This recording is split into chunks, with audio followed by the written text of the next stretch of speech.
Welcome to view point. వంటలు చేసే టైంలో మనకి తెలియకుండానే మనం కొన్ని పోషకాలని పోగొట్టుకుంటున్నాం. అందులో బియ్యం వార్చిన నీరు, పన్నీర్ చేయగా మిగిలిన నీరు, పెరుగు పుల్లగా మారిందని ఇలా వీటిని పక్కన పెట్టడం, పారబోయటం చేస్తుంటాం. కానీ వీటిలో ఎన్నో పోషకాలు ఉంటాయి. అంతేకాదు వీటిని వాడి రుచికరమైన వంటల్ని చేయొచ్చు. ఇంట్లో మిగతా పనులకి కూడా వాడచ్చు. ఈ నీటిలో సాధారణంగా ఎక్కువగా ప్రోటీన్ ఉంటుంది. ఈ నీరు మనం ఏదో రూపంలో తీసుకుంటే మనకి ప్రోటీన్ అందుతుంది.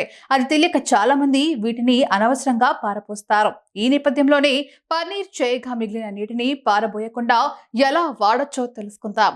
మనం గోధుమ పిండి, ఇతర పిండిలని కలిపినప్పుడు ఈ నీరు పోసి పిండిని కలపండి. ఈ నీటితో పిండి కలపండి.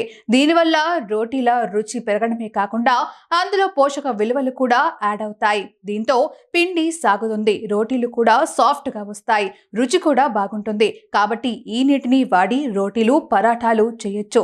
పన్నీర్ చేయగా మిగిలిన నీటితో పిండిని పులియబెట్టడానికి వాడచ్చు.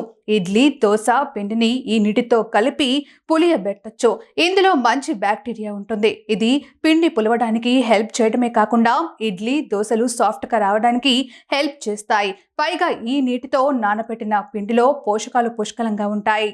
పన్నీర్ చేయగా మిగిలిన నీటిని పారబోయకుండా అన్నం ఉడికించేటప్పుడు వాడచ్చు.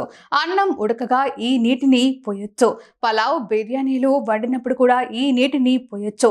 దీంతో మంచి రుచికరమైన రైస్ రెడీ అవుతుంది.